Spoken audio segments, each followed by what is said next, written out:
Welcome to Muffin Talk.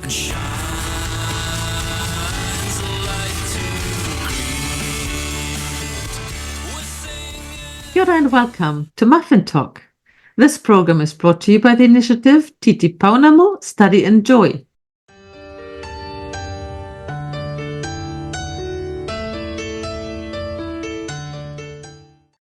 I have invited two guests, both Jewish, Rabbi Fred Morgan.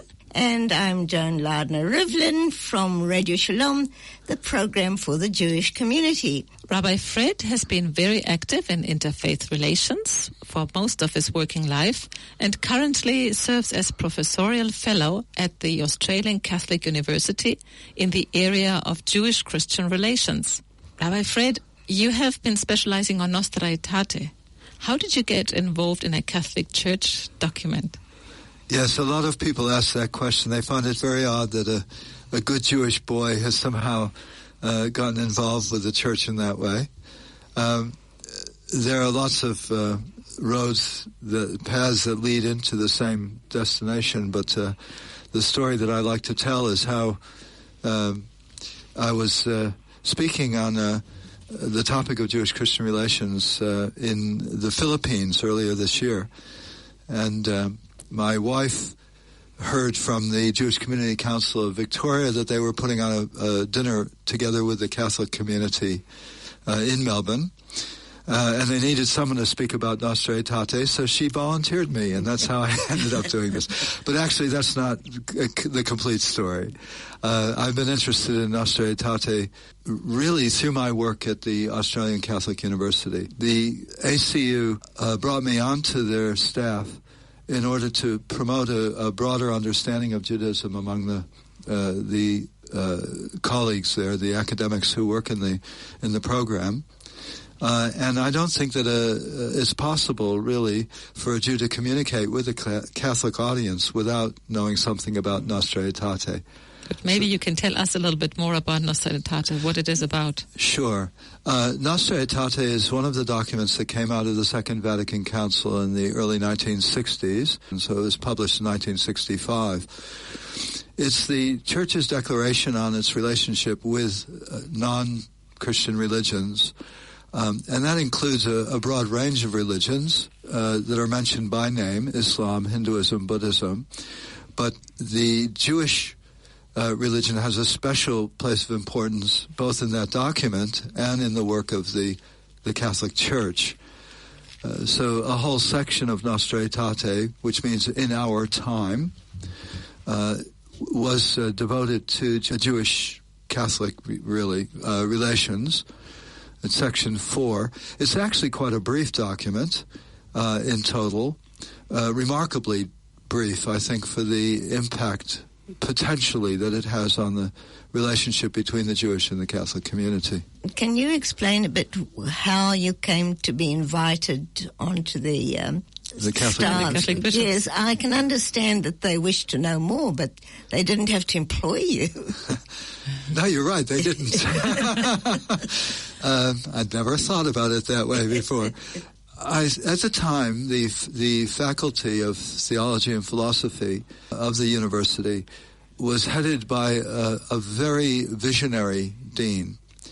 She's subsequently retired. But I think she felt the importance of having people who actually practice other religions on the staff. Up till then, they'd had a number of Catholics who were interested in Buddhism or Hinduism, who could speak about those religions quite knowledgeably. But it's different speaking about a religion that's not your own faith, no matter how much of it you've absorbed into yourself along the way, and actually speaking to your own faith and from within that tradition. The university had hired an Islamic scholar, so this wasn't the first appointment that they'd made of this type, but I think the dean felt that Judaism is of such significance to the development of Christianity and to the Christian understanding of Jesus and his life and what it should mean to people, that it was very important to have a Jewish person on. And I know that they'd spent some time looking around at the various options. I'm very pleased that in the end they decided to invite me to take it up. I really enjoyed it, too. And what about you led them to choose you? Why were you the chosen one? Why was I the chosen one? Because I'm Jewish? Because prior to becoming a rabbi, I'd had a deep involvement in religious studies. I was actually a lecturer at Bristol University in the United Kingdom in religious studies, and particularly in the religions of India, Hinduism and Buddhism. And then I decided to recover or re-explore my Jewish roots. So I went to Rabbinic Seminary to do that in London at the Leo Baeck College. And I think having that broad range of interests and understanding of what it means to study someone else's religion and how that impacts on oneself was of value. Also, I'd been involved with the Council of Christians and Jews, both in England and in Australia, for my entire career. So your horizon had been opened already? I think so, yes. And we used to ask quite difficult questions about what it is that we were doing and how we want to pursue it. And I think all that fed into a sense which the dean must have picked up, that I was ready to actually engage with Catholic scholars. And there are some remarkable scholars at the Australian Catholic University. I find our conversations quite interesting because they will often ask me for information about Rabbinic Judaism and what the rabbis said about different topics, things like that. Can you say something brief about the Rabbinic Judaism? Because that's an expression that we hear often from rabbis, but many Catholics don't know about. Yes, absolutely right. The other night I was speaking to some seminarians here in Auckland, and I think even they were a bit confused about what I meant. Basically, I see it this way, that up until the period of the Greek hegemony or domination in ancient Israel, that's the final centuries preceding the coming of Jesus. Up until that time, Judaism had focused on the temple in Jerusalem, sacrificial rite. It was dominant both politically as well as religiously in that part of the world, in Judea. But from that period, society went into a terrible malaise. The governmental structure was very corrupt, and I think there were many different movements within that looking to the future and wondering how the future would present itself. Now, out of that period, which lasted a couple of 100 years, of real social unrest and disease, a number of different movements sort of presented themselves as possible scenarios for the future. One of them, of course, was ultimately Christianity through the life of Jesus. Another was the Pharisaic tradition. A third was the Sadducean tradition. The Essenes were another group. So there are lots of different groups. We don't have complete records of them. But it's really out of the Pharisees that Rabbinic Judaism seems to have developed. And their understanding was that the temple in Jerusalem was at threat. It was under, as I said, a corrupt governance. And they felt it was important to develop an understanding of Judaism that would enable Jewish people to practice their religion, even if they're not focused on the temple itself. In other words, a portable religion. That's what it was called, a portable religion. Well, the temple had been destroyed. Well, the temple was ultimately destroyed by the Romans in the year 70 of what we call the Common Era, or the Christian era. And it was good that the Pharisees had put this framework in place, because it enabled Jewish people to reorientate themselves away from the temple and to the Torah. The Torah, in one sense, is the 5 books of Moses, the first 5 books of the Bible, but in another sense, it's Jewish tradition and teaching. So it's what enables Judaism to stay alive. Living a life of Torah means living a Jewish life. And of course, the thing about the Torah is it's portable. It can be carried from place to place. Some of them are very heavy. They may be heavy, but if you have a good memory, you can memorize the whole thing and carry it in your head, as they did in ancient days, of course. It enabled Judaism to survive even after the destruction of the temple and into a diaspora or a dispersion across the Roman world. That's eventually what happened, of course. So Rabbinic Judaism is the Judaism that was developed distinctive from the temple, which Jewish people could practice then wherever they lived in the world and still can practice today wherever we live in the world. It does not require sacrifice, so we never sacrifice as part of our custom or our religious lifestyle. There are no altars in synagogues. We don't have an active priesthood any longer. All of this you find in Christianity, which does have a spiritualized form of sacrifice, but not in Judaism. The Jewish community often sees itself as being Orthodox or non-Orthodox, but that's a very poor description, because there are many ways of being Orthodox and there are many ways of being non-Orthodox, and there are many Jews who are not affiliated at all. The original Jewish attitude towards interfaith is, in the modern period, is be the best of whatever you are. You know, if you're a Christian, be a good Christian. Don't worry about becoming something else. If you're a Muslim, be a good Muslim. And that way we'll all get on just fine. You know, you do your thing, I'll do my thing. Now I understand why they chose you for the Rabbi, when was the first interaction then between Jews and Christians? Like, there's been misunderstandings from very early times. When did they first more or less...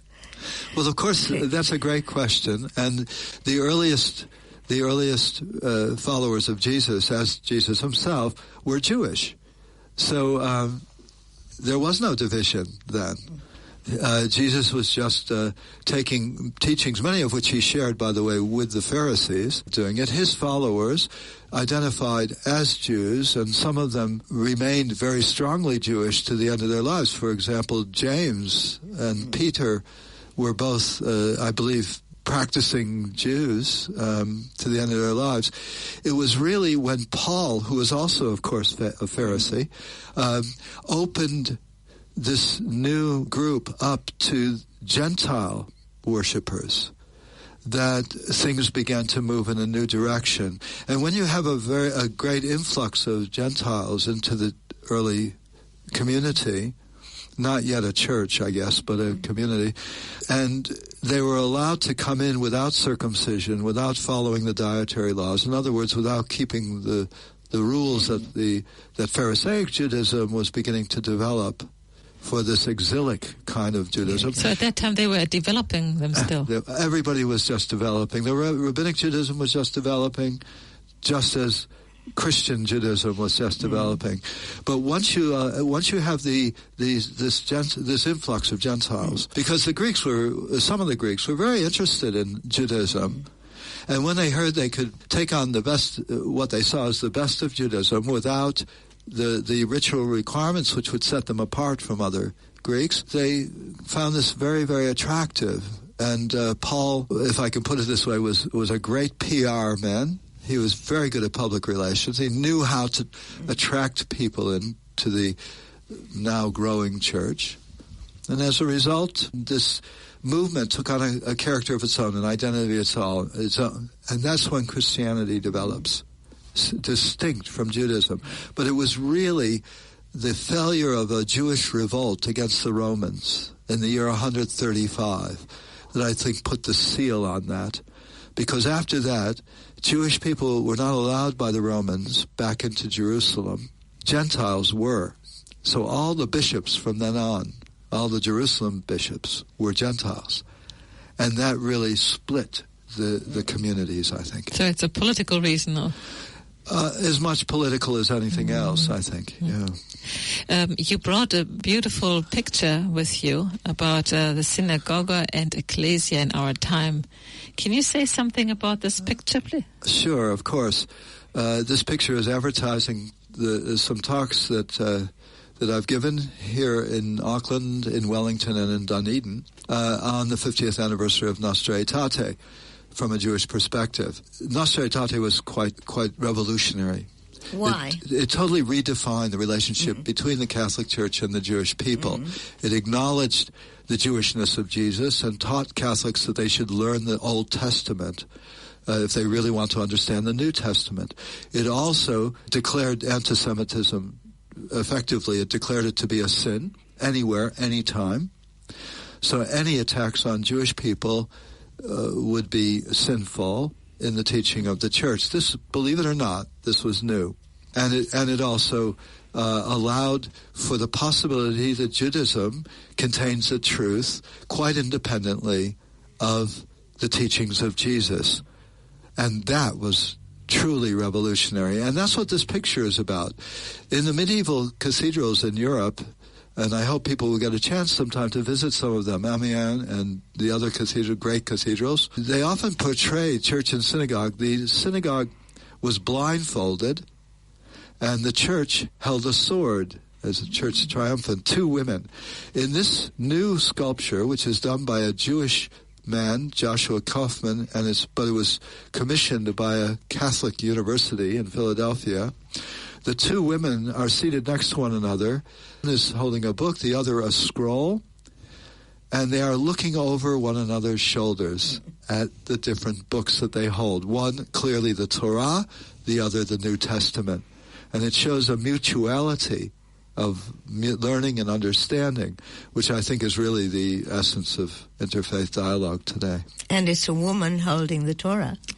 Yes. Indeed it is, because in the medieval sculptures, synagogue was portrayed as a woman. That's a female. And ecclesia also. And ecclesia also. So you've been interviewed now today by 2 women, by a Jewish woman and a Catholic woman. And proud to be here with you. Thank you very much, Rabbi. Rabbi, can you tell me what's the object of interfaith relationship, the thing that you're doing? Yes, I believe that the purpose in interfaith is to be able to listen to the other person without having to deny them or confirm them, just allowing them to be who they are, to respect their faith as another human being, to be curious about how it is that their faith motivates them and helps them to live a life, a fulfilling life, a meaningful life. And finally, it's a means by which we can reflect on our own faith journey in the light of someone else who's different. And I find that the most valuable at all, because Christians also often present me with pictures, and I have to look at my own life picture and say, well, how did I come to be the way I am? Why am I not them? That's very helpful to me in understanding better who I am. So the aim is certainly not to convert anyone. It's to respect the other and then oneself. Thank you very much, Rabbi. Thank you very much. It's a pleasure. Thank you both. Out there, heroic peace is calling. In the bonds of love we meet. For the world, a new day dawning and shine.